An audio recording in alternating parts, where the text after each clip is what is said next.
Welcome back to my channel. आज मैं भाई दो एनिमे के बारे में बात करने वाला हूँ जो कि वन पीस एंड काइजुन नंबर 8 है। तो मैं पहले स्टार्ट काइजुन नंबर 8 से करता हूँ। भाई क्या एनिमे है, अगर आपने नहीं देखा तो भाई जाके देखो।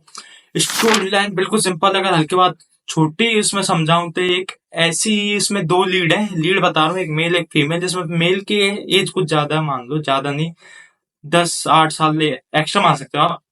तो उसमें वो दोनों वादा करते हैं कि हम दोनों साथ हो, एक के साथ खड़े, दोनों साथ खड़े रहेंगे। और काइजू का, यानी वहां पे एक विलन है जो कि काइजू ग्रुप में हो, अलग अलग तरह से डीमन होते हैं, उस तरह वहां पे काइजू हैं, उनको मारने के लिए वहां फोर्स बनाई जाती है। उन फोर्स में शामिल होना चाहते हैं कि वो दोनों साथ रहें और उनको मारे, लेकिन ऐसा हो नहीं पाता क्योंकि वो अभी स्टोरी में आया नहीं है।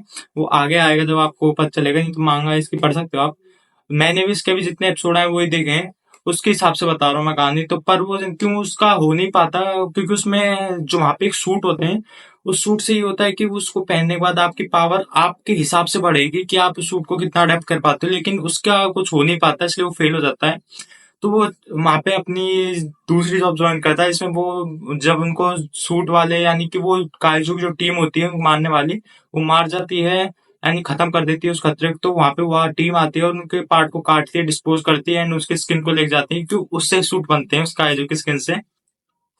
तो ये सिर्फ मेन ऊपर की स्टोरी। फिर कहानी स्टार्ट होती है जिसमें काइजू, उसमें काइजू के हिसाब से छोटे मोटे होते हैं एक तो काइजू, और ये स्टार्ट होता है नंबर वाइज सीरीज, इसमें वो कभी ना कभी आते हैं। कैसे काइजू 1, 2, 3, 4, 5 इसमें दिखाएंगे आगे कि काइजू कैसा आता है। जो उसमें जो काइजू नंबर 7 आया था उसकी हल्की सी झलक दिखाई थी, लेकिन जब काइजू नंबर 8 आता है वो सिर्फ उड़ने वाला कीड़ा होता है। और कहानी इसी के ऊपर डिपेंड है भाई कि वो कीड़ा उससे कैसे सिम्बियोटिक रिलेशन बनाता है, जिससे कि वो काइजू नंबर 8 पैदा होता है। और उसी में एक कहानी ट्विस्ट आता है कि काइजू नंबर 9 भी वहीं आ जाता है, पर कहानी भी चल रही है, टाइम लगेगा उस कहानी में।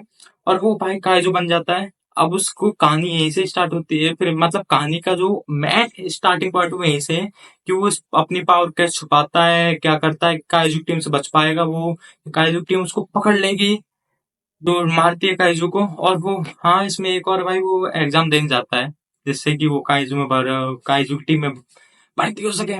भाई इसकी क्या एनिमेशन का ग्राफिक है, और भाई क्या स्टोरी लाइन है। अभी तो मैंने जिस हिसाब से देखा उस हिसाब से मुझे अच्छा लगा, आगे का पता नहीं क्या होगा, लेकिन अभी के लिए तो भाई कंसिडर कर सकते हो आप काइजू को। और भाई देखो इसको, आप जितने एपिसोड आए उसमें आपको मजे नहीं आए तो भाई क्या कर सकता हूँ, मैं कुछ नहीं कह सकता, मैं सिर्फ आपको बता रहा हूँ। ये काइजू की बात हो गई यार। और मैंने जहां तक सुना है वन पीस का हिंदी डब वर्जन आ चुका है कार्टून नेटवर्क पे, और उसके मैंने देखे भी हैं कुछ। यार मैं सीधी बात बोलूं, मुझे वन पीस एनिमेशन मैंने 3 साल पहले, मतलब एनिमे स्टार्ट किया था देखना 3 या 4 साल, लॉकडाउन से स्टार्ट किए थे, सॉरी।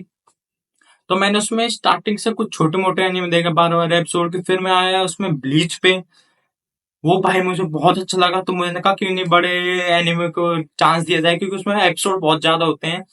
फिर मैं नारुतो देखा, नारुतो के 500-600 एपिसोड है भाई, फर्स्ट सीजन सेकंड सीजन। फिर एंड में जाके मैं आया वन पीस पे, जिसके उस टाइम 900 एपिसोड हो चुके थे, वो कहानी वहीं रुक चुकी थी क्योंकि लॉकडाउन था। पर मैंने वो कंटिन्यू किया, वहां से स्टार्ट किया देखना भाई। मुझे लगा नहीं कि मैं क्या देख रहा हूँ भाई, वो मेरा सबसे फेवरेट एनिमे हो गया। मैं उसे 4-5 बार देख चुका हूँ कंटिन्यू, पूरे 900 एपिसोड कंटिन्यू। मतलब बीच में जब भी मन होता है कोई एनिमे देखने का तो मैं उसी को उठाता हूँ, नए वाले को देखते रहता हूँ। उसके 900 एपिसोड में अलग चलाता हूँ क्योंकि मुझे देखने हैं वो कैसे, अभी भी कंटिन्यू चल रहा है मेरा, इसलिए मैं इस पे बात कर रहा हूँ भाई। उसको एनिमे में मैं, अगर आप वैसे मानो कि हिंदी में जिनको इंग्लिश नहीं आती या जैपनीज नहीं आती वो कैसे देखेंगे, हिंदी में आते हैं पिकाचू आ जाते हैं। पर मैंने एनिमे जितने भी देखे शुरुआत से इंग्लिश में देखे हैं, और उससे मेरी एक चीज हुई, इंग्लिश परफेक्ट हुई है, समझ में आने लगे। पर कुछ भी कहो भाई, जो एनिमे है वो इंग्लिश में मुझे ज्यादा बेटर लगते हैं, क्योंकि क्योंकि एनिमे की कैरेक्टर के हिसाब से वो अपनी आवाज बिल्ड करते हैं फिर देते हैं, और जैपनीज में तो जो होते हैं वो देखते हैं लाइक होती हैं। एनिमे मैंने वन पीस इंग्लिश से देखा था, इसके कुछ 500-600 एपिसोड, भाई मुझे मजे बहुत आए थे देखने में उसे। और मुझे कहा लगा ही नहीं भाई कि कहानी ऐसी होने वाली है, एडवेंचर में पायरेट है, मुझे लगा पायरेट की कहानी कुछ ज्यादा नहीं होगी। पर जैसे जैसे स्टोरी बढ़ती गई, उसके आर्क चेंज होते गए भाई, मुझे थ्रिल इतना भर गया मेरे अंदर। उसके ग्रुप जोड़ना, उसकी फाइटिंग भाई, सबसे आपको सबसे अच्छा कैरेक्टर मैं बताऊं लूफी लगा होगा, लेकिन अगर आपने इस गौर करी, लूफी के साथ साथ उसका सबसे मस्त कैरेक्टर भाई जो है वो जोरो भी है। मुझे वही कैरेक्टर बहुत सबसे अच्छा लगता है लूफी के बाद। और बाकी आते होंगे उनको मैं ध्यान नहीं दे रहा। उससे आप बात बताता हूँ हिंदी में। लेकिन भाई हिंदी में इसको अगर देखूं मैं, मुझे तो सीधी बात बोलूं भाई, मैं उल्टी कर दूंगा देखने के लिए, क्योंकि मुझे अब अच्छा नहीं लगेगा, क्योंकि मैं इसको वन पीस को 3 या 4 बार देख चुका हूँ, इंग्लिश डब में एंड जैपनीज में, क्योंकि कुछ एपिसोड है जो नहीं हो रखे डब, तो मुझे अच्छे लगे देखने में। पर जब से हिंदी के कुछ सुनने में आए भाई, क्या कहूँ, मुझे समझ में नहीं आ रहा। और क्या बवासीर फैला रखा है कार्टून नेटवर्क ने उसको हिंदी में डब करके। और यहाँ के वॉइस आर्टिस्ट कुछ ऐसे हैं कि वो जो कैरेक्टर डोरेमोन, छोटा भीम, सिंचैन उन्होंने उसमें दे रखी है, ऐसा है भारी भरकम हैवी एनिमे में उन्होंने कुछ कर भी नहीं सकती भाई। इसमें लूफी का जो मेन कैरेक्टर है वो एंजॉयबल है, कुछ उसकी बुद्धि लगाता नहीं किसी चीज में, फाइटिंग वाला है, वो फाइटिंग कहीं भी कर देता है, बिना सोच समझे कुछ भी कर देता है। उसके हिसाब से आवाज चाहिए जो कि इंग्लिश में मेल खाती है और जैपनीज में तो खाती है। और जोरू की आवाज भाई साहब उसमें कड़क है, मतलब उसका कैरेक्टर कड़क और थोड़ा वो भुलक्कड़ रस्ते में वाला वो। और भाई साहब वो अपने शॉर्ट्समैन से बहुत प्यार करता है, तलवारों से, इसलिए उसका कैरेक्टर कुछ ज्यादा ही अलग है। पर जब भी ना क्यों यार हिंदी में रेड कराने की कोशिश की गई है। मैं तो हिंदी में देखो कोई एनिमे देखना पसंद नहीं करता, क्योंकि पहले कार्टून जो होते थे वो देखता था, वो अच्छे लगते थे क्योंकि वो शुरुआत से हिंदी में देखे। ऐसे ही मैंने एक एनिमे शुरुआत से इंग्लिश में देखना स्टार्ट किया है।